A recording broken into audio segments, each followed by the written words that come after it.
स्वागत है आप सभी का आपके अपने चैनल यूलन क्लासेज में। आज के क्लास में हम लोग पहले चैप्टर जो मैथ के पहले चैप्टर हम लोग लेके चल रहे हैं उसका प्रश्नावली 1.3 को हल करने वाले। इससे पहले आपको थ्योरी, उसके बाद जो है पहला एक्सरसाइज प्रश्नावली 1.1, फिर आप प्रश्नावली 1.2 आपको करा चुके हैं। यदि आप नहीं देखे हैं तो आप डिस्क्रिप्शन में इसका लिंक दिया गया है, आप ज़रूर उसे एक बार देख लें। यहाँ प्ले लिस्ट भी आपको 2027 करके बना दिए हैं, आप वहाँ से भी जाकर एक एक वीडियो को जरूर देख लें और सारे के सारे बहुत इंपॉर्टेंट है। ठीक है, आज का वीडियो भी बहुत खास है क्योंकि इसमें आपको हम परिमेय संख्या फिर इससे जुड़े हुए यानी सवालों को हल करने के लिए सिखाएंगे। तो चलिए बिना देरी के हम लोग आगे बढ़ते हैं और छोटा सा गुजारिश है कि आप वीडियो को एक बार लाइक कर देंगे और चैनल पर अगर नए होंगे तो सब्सक्राइब और दोस्तों में शेयर भी कर देंगे। आइए, बहुत ही अहम यानी बहुत ही बेहतरीन यानी हम लोग का एक्सरसाइज है जिसमें हम लोग देखेंगे। इसमें अगर अक्सर आप देखें तो इसमें क्या कहा गया है, इसमें कहा गया है, आपको ध्यान देंगे, इसमें हम लोग देखेंगे अपरिमेय संख्या के बारे में। किसके बारे में? अपरिमेय संख्या के बारे में। तो आइए सबसे पहली बात तो हम लोग समझेंगे कि अपरिमेय संख्या क्या है और अपरिमेय संख्या के कुछ टर्म्स वगैरह होते हैं, वो सारी चीज़ों को सीखने वाले हैं। आइए थोड़ी सी बात कर लेते हैं कि अपरिमेय संख्या, अपरिमेय संख्या, अपरिमेय संख्या, अपरिमेय संख्या कहते किसको? इसको इंग्लिश में हम लोग इरेशनल नंबर कहते हैं। इरेशनल नंबर कहते हैं। ठीक है, अच्छा, इरेशनल नंबर कहते किसको है ये समझें, ये समझेंगे किसे कहेंगे। तो कहा जाता है कि वैसी संख्या जिसे P/Q के रूप में नहीं व्यक्त किया जा सकता है, व्यक्त किया जा सकता है। याद रखिए, अगर कोई ऐसा संख्या है जिसे आप P/Q के रूप में नहीं व्यक्त किया जा सकता है, नहीं कर सकते हैं, तो फिर वो आपका अपरिमेय संख्या होता है। तो आइए हम लोग समझते हैं कि अपरिमेय संख्या आखिर वो कौन कौन सा है जिसे हम P/Q के रूप में व्यक्त नहीं कर सकते हैं। तो सबसे जो बेहतर यानी आपको तरीका बताएंगे अपरिमेय संख्याओं को समझने के लिए। तो आप जानते हैं कि ये इसको जानते हैं, इसको कहा जाता है रूट। इसको क्या कहते हैं? इसको कहा जाता है रूट, है ना। ये क्या है? रूट, यानी ये वर्गमूल का चिन्ह है, रूट है, स्क्वायर कहते हैं इसको। ठीक है, स्क्वायर रूट है, इसको स्क्वायर रूट कहा जाता है। ठीक है, याद रखेंगे। अगर इस स्क्वायर रूट के अंदर कोई अभाज्य संख्या आ जाए, अभाज्य संख्या आ जाए, ये सिंपल सा आपको समझाने की हम तरीका बता रहे हैं। अगर रूट के अंदर अभाज्य संख्या कोई आ जाए तो वो हमेशा हमेशा हमेशा अपरिमेय संख्या होता है। याद रखिए, जैसे यहाँ पे अगर कर दे √2, दो क्या अभाज्य संख्या है, √3, अच्छा √5, √7, √11, ठीक है, कहेंगे रूट यहाँ पे 13। इस तरह के जो नंबर होते हैं इसको हम लोग अपरिमेय संख्या कहते हैं। ये क्या क्या कहलाते हैं? ये सब के सब आपका अपरिमेय संख्या होता है। क्या होता है? ये अपरिमेय होता है। याद रहेगा, ये अपरिमेय होता है। और जो परफेक्ट स्क्वायर नहीं होता है, जो परफेक्ट स्क्वायर नंबर नहीं होता है और वो रूट के अंदर हो, तो वो भी आपका अपरिमेय संख्या होता है। जैसे अगर हम कह दें कि √6, √8, है ना, √10, √12, अगर हम ऐसे संख्याओं पे ध्यान दें, ये भी अपरिमेय संख्या होता है। आप कहेंगे कि सर ये कैसे अपरिमेय संख्या है? तो आपको हम बता दें, अगर इसको हम फैक्टर भी करें 2 × 3 तो ये रूट के बाहर नहीं आएगा। अगर इसका फैक्टर करेंगे तो कहेंगे 2 × 4 और 4 × 8। तो देखो, जिसका यानी पेयर बन जाता है, जोड़ा बन जाता है, वो बाहर आ जाता है, लेकिन इसका पेयर नहीं है तो ये अंदर में ही रहेगा, फिर भी ये अपरिमेय ही कहलाएगा। 10 देखेंगे तो 2 × 5, ये आपका अंदर ही रहेगा, अपरिमेय है। 12 को देखेंगे तो 2 × 4, 4 × 3 12। तो आप यहाँ पे कहेंगे कि 2 बाहर आ जाएगा क्योंकि जो पेयर लग गया वो बाहर आ जाता है, रूट के अंदर 3, फिर भी ये आपका अपरिमेय संख्या होगा। तो पहला पहचान, अपरिमेय संख्या का पहला पहचान ये हुआ आपका कि अगर रूट के अंदर अभाज्य संख्या या अभाज्य संख्या के गुणनखंड के रूप में कोई संख्या दी गई होती है तो वो डायरेक्टली आपका अपरिमेय संख्या होता है। पहला समझ गए, ये पहला चीज समझ गए कि अपरिमेय संख्या क्या होता है, यानी जो रूट के अंदर में अभाज्य संख्या आ जाए तो वो अपरिमेय होगा। दूसरा पहचानने का दूसरा जो तरीका है, दूसरा क्या है वो समझिए यहाँ पे, ये आपका पहला हो गया, ठीक है। दूसरा देखिए, ये आपको हम पहला तरीका बताएं। दूसरा तरीका अगर हम यहाँ पे देखें तो कहा जाता है, ध्यान दीजिएगा, कि कोई भी संख्या दशमलव के बाद अगर अपने ऑर्डर को चेंज करता रहे, अपने ऑर्डर को चेंज करता रहे, यानी सेम संख्या रिपीट ना करे, तो वो भी आपका अपरिमेय संख्या ही होगा, है ना। अपरिमेय संख्या ही होगा। क्या होगा? अपरिमेय संख्या ही होगा। यानी ये 1 1 है, याद रखेंगे ये 1 1 है ना। ये आपका क्या होगा? अपरिमेय संख्या होगा। अपने ऑर्डर को चेंज करता रहे, जैसे 1 2 1 1 2 1 1 1 2 1 1 है ना, 1 फिर 1 2, इस तरह से अगर आप देखेंगे तो ये अपने ऑर्डर को चेंज कर रहा है, यानी सेम संख्याओं को रिपीट नहीं कर रहा है। अगर सेम संख्याओं को रिपीट नहीं कर रहा, अपने ऑर्डर को चेंज कर रहा है, ये भी आपका अपरिमेय संख्या कहलाएगा। तो उम्मीद करते हैं कि अपरिमेय संख्या क्या होता है ये बात आप अच्छे से समझ गए। अब अपरिमेय संख्या के कुछ तरीके को जानें, है ना। अपरिमेय संख्या एक होता है परिमेय संख्या। तो आप लोग को मालूम होगा कि परिमेय संख्या कहते किसे हैं। परिमेय संख्या के बारे में बता देते हैं एक बार, है ना। तो परिमेय संख्या के बारे में अगर हम थोड़ा सा बता दें आपको, क्योंकि इससे पहले हम आपको बता चुके हैं। तो परिमेय संख्या को रेशनल नंबर कहा जाता है। क्या कहा जाता है? रेशनल नंबर कहा जाता है। जब हम रेशनल नंबर की बात करते हैं, रेशनल नंबर किसे कहते हैं? तो वैसी संख्या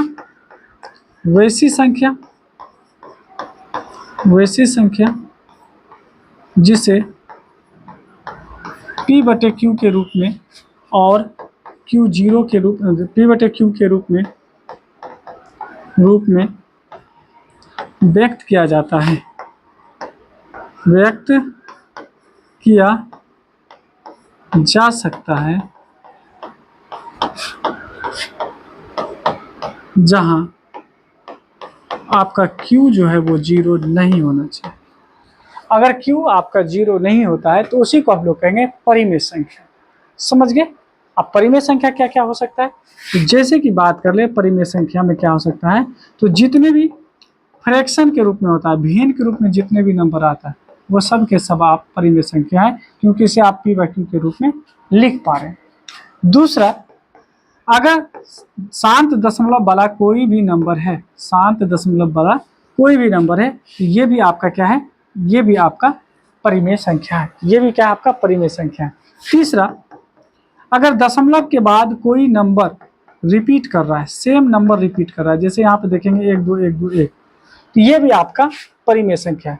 साथ ही साथ कई बार आप ये भी देखे होंगे कि जो परिमेय संख्या होता है उसके ऊपर रेकरिंग या बार लगा होता है, इसको रेकरिंग कहते हैं, या फिर जैसे 0.3 पर यहाँ पे इसको बार कहते हैं, है ना। तो ये जो रेकरिंग या बार जो कहते हैं, ऐसी नंबर भी आपका क्या है? P/Q के रूप में होता है। तो ये भी आपका जो है परिमेय संख्या होता है। तो अभी हम लोग दो चीज सीखे कि परिमेय संख्या क्या किसे कहते हैं और अपरिमेय संख्या किसे कहते हैं। तो दोनों चीज को हम लोग बेहतर से समझ चुके हैं। अब बात आता है कि एक परिमेय संख्या एक अपरिमेय संख्याओं का जो संक्रिया होता है वो क्या कहलाता है, याद रखेंगे, ये सबसे ज्यादा इंपॉर्टेंट। अगर हम कह दें एक परिमेय एवं एक अपरिमेय, एक परिमेय एवं एक अपरिमेय संख्याओं के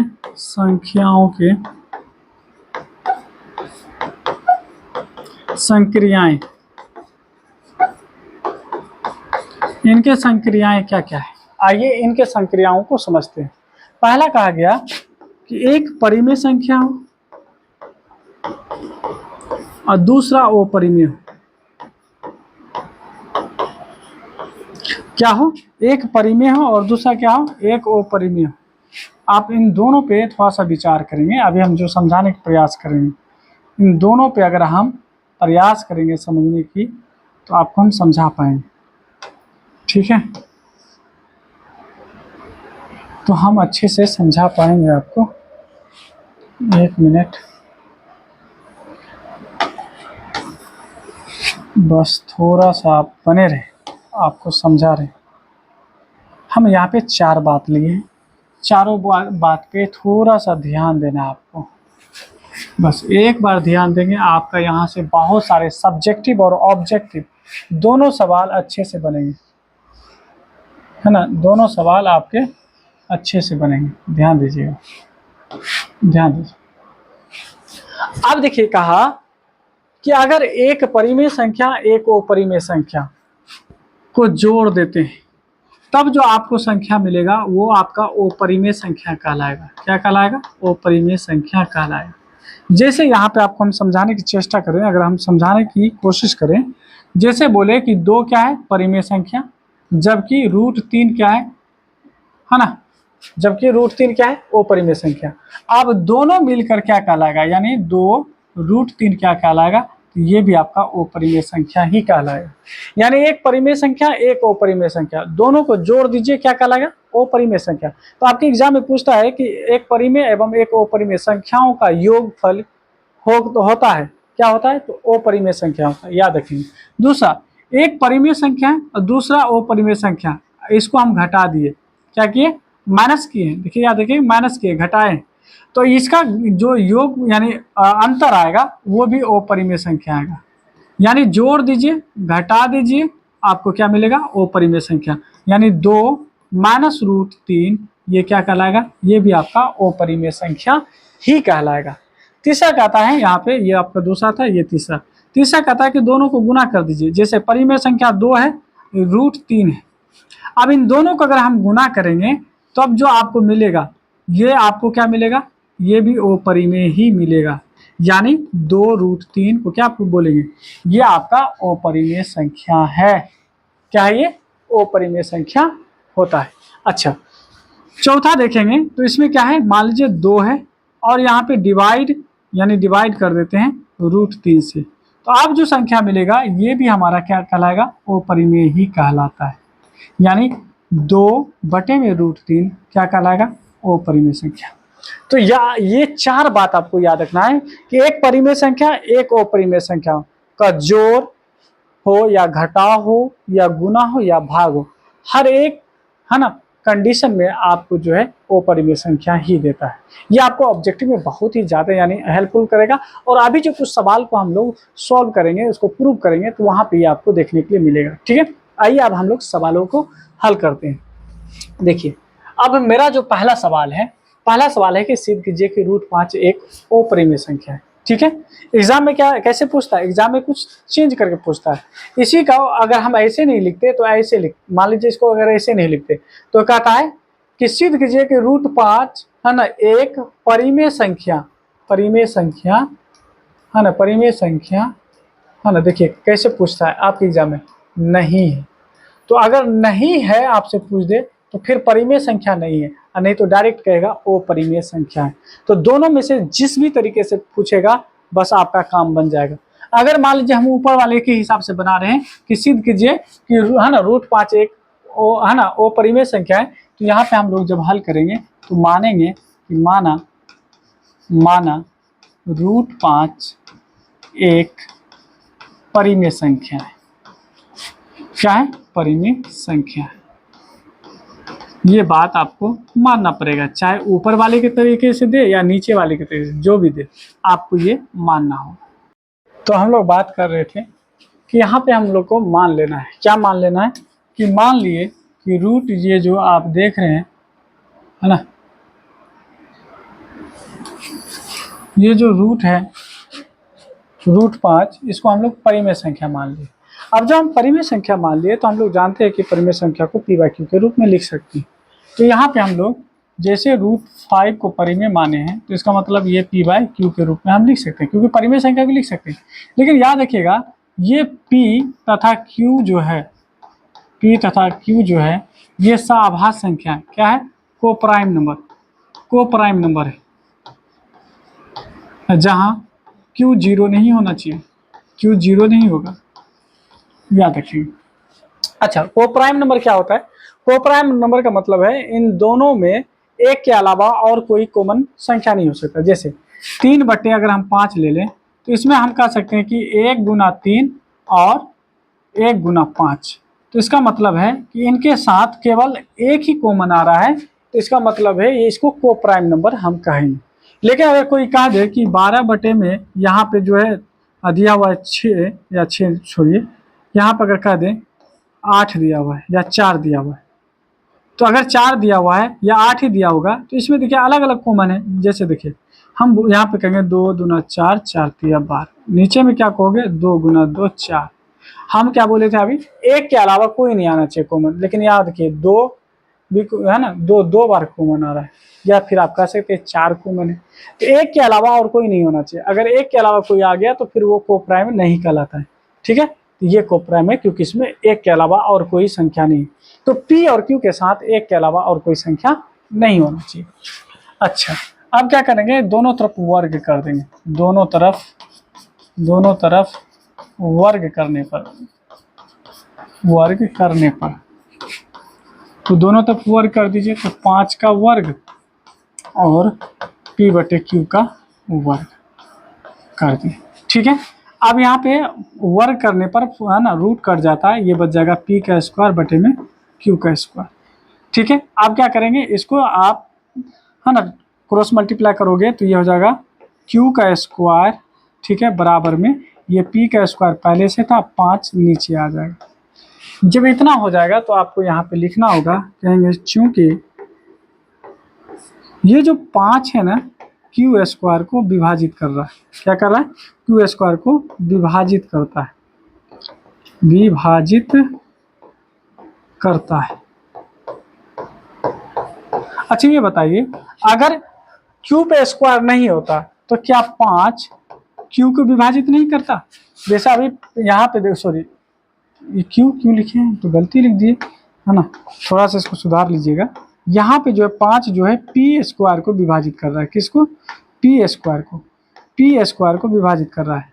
और स्क्वायर अगर ना भी हो तो P को भी विभाजित करेगा। जैसे यहाँ पे P का स्क्वायर, यहाँ पे अगर 2P को विभाजित कर रहा है स्क्वायर को, अगर स्क्वायर नहीं रहेगा फिर भी ये क्या करेगा, P को विभाजित करेगा, ये बात कह रहा है।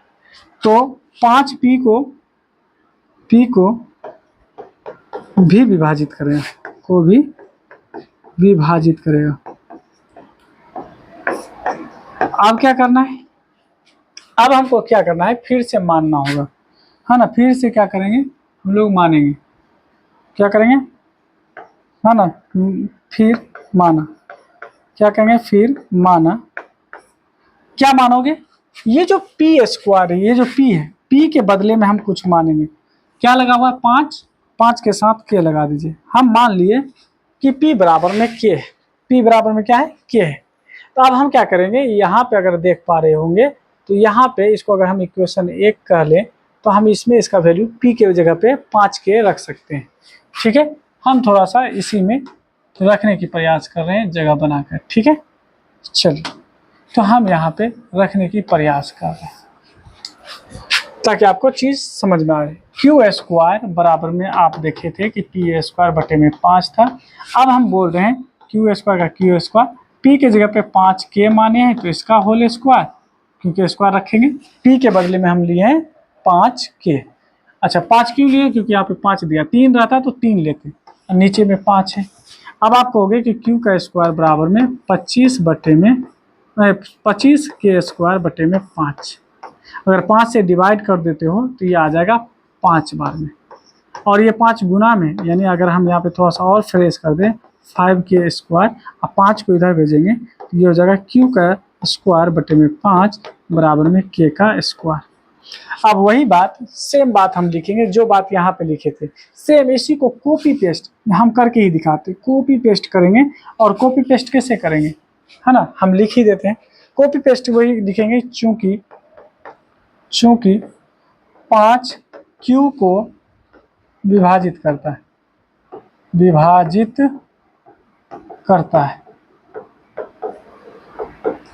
तो 5 जो होगा Q स्क्वायर को अगर विभाजित कर रहा है तो Q को भी विभाजित करेगा। किसको, Q को भी विभाजित करेगा, Q को भी विभाजित करेगा,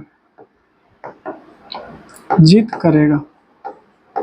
अच्छा, अब जरा सा ध्यान दीजिए, अभी हम बताए थे कि ये P तथा Q क्या है, को प्राइम नंबर है। क्या बताए थे, को प्राइम। को प्राइम का मतलब होता है एक के अलावा कोई नहीं आना चाहिए, उसको कोई और विभाजित नहीं कर सकता।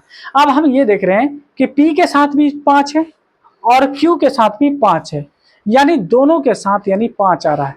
तो हम जो माने थे कि ये को प्राइम नंबर है, को प्राइम नंबर का मतलब एक ही गुणनखंड होना, एक होना चाहिए कॉमन, लेकिन इसमें तो 5 आ रहा है। इसका मतलब हम जो माने कि ये एक परिमेय संख्या है, √5 एक परिमेय संख्या है, ये तो रहा नहीं। क्यों? क्योंकि परिमेय संख्या का मतलब होता है P/Q के रूप में लिखना, और P/Q का मतलब है उसमें एक के अलावा और कोई संख्या गुणनखंड के रूप में नहीं आना चाहिए। लेकिन क्या हो गया, 5 आ गया। जब 5 आ गया तो इसका मतलब को प्राइम नहीं है, और जब को प्राइम नहीं है तो P/Q नहीं है, और जो P/Q के रूप में नहीं लिखा जाता है तो वो आपका परिमेय नहीं होता। जब परिमेय नहीं होता तो इसका मतलब ये अपरिमेय ही है। तो अब हम अपनी गलती को स्वीकारेंगे और यहाँ पे कहेंगे, है ना, यहाँ से हम लिख रहे हैं थोड़ा सा, अब यहाँ पे लिखेंगे, कहेंगे इस प्रकार P तथा Q का एक अन्य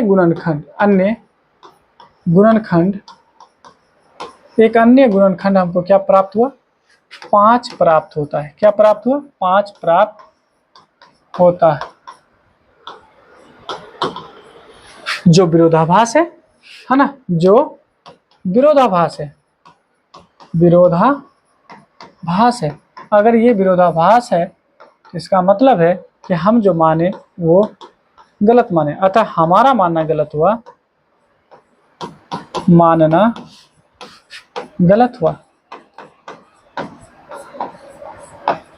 जब गलत हुआ इसका मतलब है कि √5 एक अपरिमेय संख्या है, अपरिमेय है।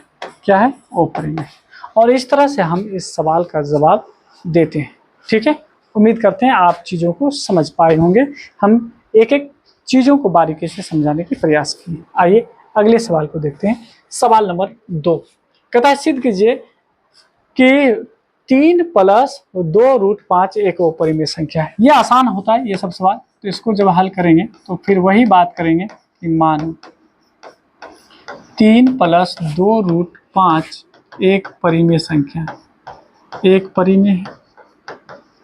अगर ये एक परिमेय संख्या है तो आप कहेंगे सर जी 3 2√5 को हम P/Q के रूप में लिखेंगे। क्यों लिखेंगे? क्योंकि ये परिमेय माने हैं, तो परिमेय को P/Q के रूप में मान लिखा जाता है। तो इसका मतलब है कि P और Q जो है ये क्या है, को प्राइम है। क्या है, को प्राइम है।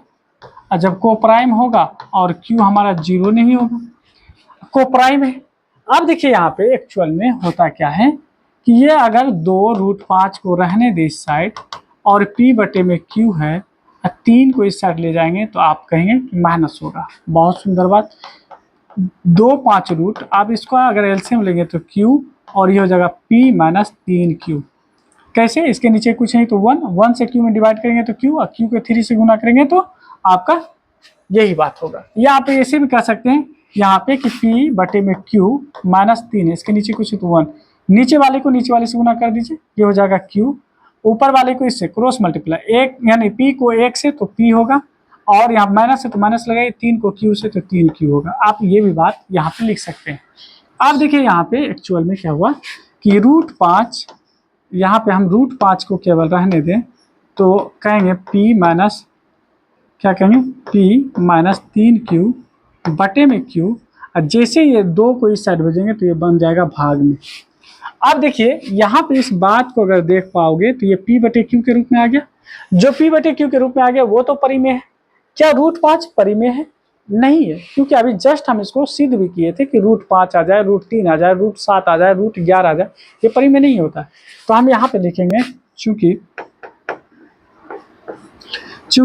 P - 3Q बटे में 2Q है ना, एक परिमेय है, एक परिमेय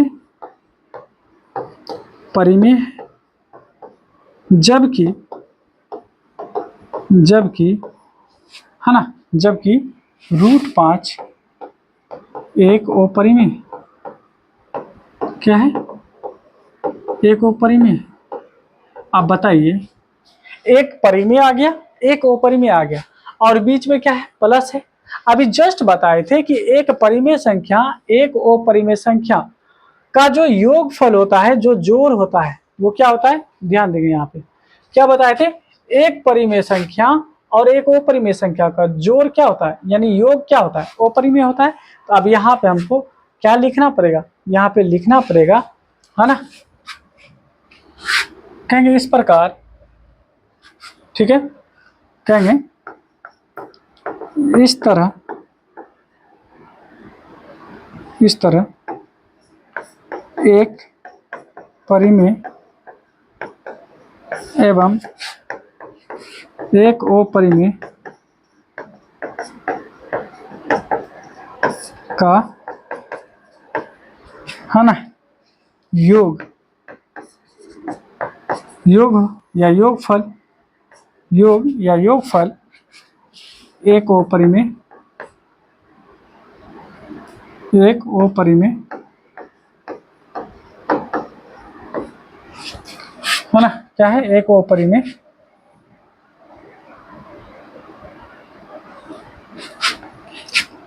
प्राप्त होता है। जब ये एक अपरिमेय प्राप्त हो गया तो इसका मतलब हम जो परिमेय माने वो तो गलत हो गया। जब गलत हो गया तो हम यहाँ पे लिखेंगे, अतः हमारा मानना गलत हुआ, गलत हुआ। कहेंगे 3 + 2√5 एक अपरिमेय।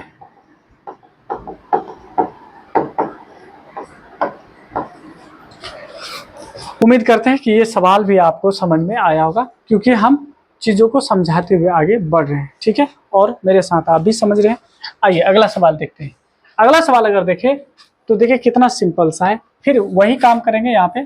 फिर आपको क्या होगा? मानना पड़ेगा कि माना 1/√2 एक परिमेय है। क्या है? एक परिमेय है।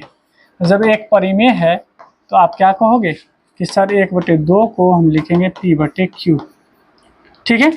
और p और q क्या है? p q क्या है? p q आपका कोप्राइम है। क्या है? कोप्राइम है। ये बात आप कह सकते हैं, बिल्कुल कह सकते हैं, ठीक है। क्या है? कोप्राइम है। अब इसको पलट दो तो ये हो जाएगा √2, ये हो जाएगा q/p। पलट देने पे वो नीचे में एक आप नहीं भी लिखोगे कोई दिक्कत नहीं, क्योंकि एक से डिवाइड करने पर आपको वही नंबर मिलता है। फिर वही सेम बात लिखेंगे, चूंकि q/p एक परिमेय है, क्योंकि ये p/q के रूप में लिखा हुआ है, परिमेय है। और अगर हम देखें यहाँ पे, और √2 एक अपरिमेय है। हम जानते हैं, हम ये भी बात कर सकते हैं कि हम जानते हैं कि एक परिमेय एवं एक अपरिमेय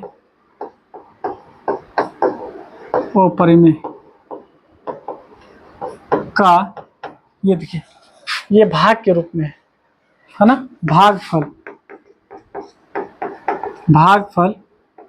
क्या होता है? भागफल अपरिमेय होता है।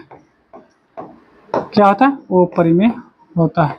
जब ये अपरिमेय होता है तो हम कह सकते हैं इसका मतलब हम गलत कर लिए, अपरिमेय को ही हम परिमेय मान लिए, तो ये तो गलत हो गया। तो कहेंगे अतः हमारा मानना गलत हुआ, गलत हुआ। और जब गलत हुआ इसका मतलब है कि 1/√2 क्या है?